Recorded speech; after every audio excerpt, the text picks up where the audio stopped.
Detajet e reja kanë dalë në dritë në procesin gjyqësor që po zhvillohet në gjykatën e posaçme ndaj grupit të drejtuar sipas prokurorisë së posaçme nga Laert Haxhiu. Në seancën e radhës ka dëshmuar Kujtim Mermali, babai i Elton Mermalit, i njohur me Nofkën Kinezi, i cili u ekzekutua në tetor të vitit 2021. Sipas dosjes së SPAK, vrasja e Elton Mermalit është kryer nga Artan Tafani në urdhër të Laert Haxhiut. Krimi konsiderohet pjesë e zinxhirit ekzekutimeve dhe akmarrjeve që lidhen me konfliktet e vjetra kriminale në qytetin e Lushnjës. Gjatë dëshmisë së tij, babai i viktimës deklaroi se nuk ka dieni për motivet e vrasjes së djalit të tij, por tregoi një fakt që ka tërhequr vëmendjen e sallës së gjyqit, marrëdhënien e dikurshme që familja e tij kishte me Laert Haxhiun. Laert Haxhiun e njoh shumë mirë, sepse ante buk në shtëpinë time. E kam streuar kur e rrihte jati. Ka ardhur e ka qëndruar në shtëpinë tonë dhe e kemi ndihmuar. Nuk di të them nëse vrasja e djalit tim është bërë për hakmarrje, për shkak të vrasjes së Artan Sulçes dhe Bledar Haxhiut në vitin 1997, deklaroi ai para trupës gjykuese. Dëshmitari rrëfeu edhe momentet e fundit para se familja të mësonte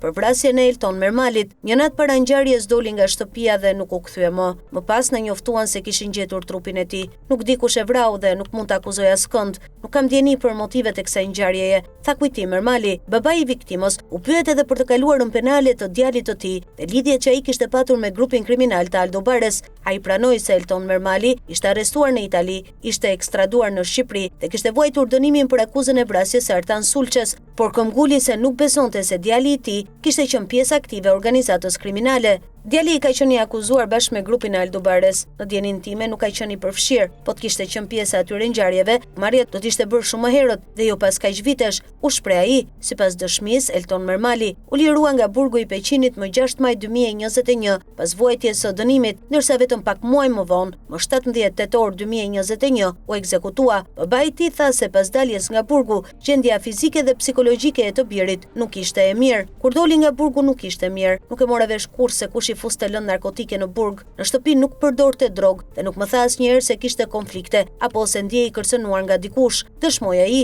Një tjetër detaj që doli gjatë seancës lidhej me identitetin e viktimës. Kujtim Mermali shpjegoi se Nofka Kinezi i kishte mbetur të birit që në fëmijëri për shkak të tipareve fizike, ndërsa pas lirimit nga burgu, ai kishte vendosur të ndryshonte emrin dhe mbiemrin.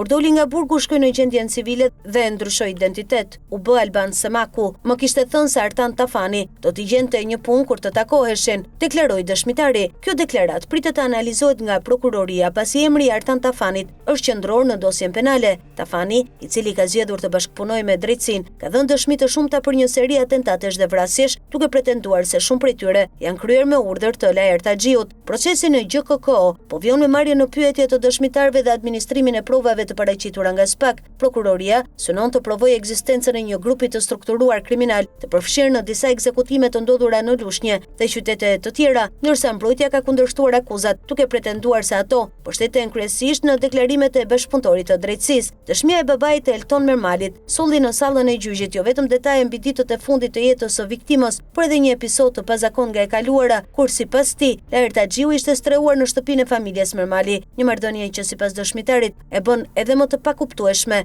fundin tragjik të djalit të tij.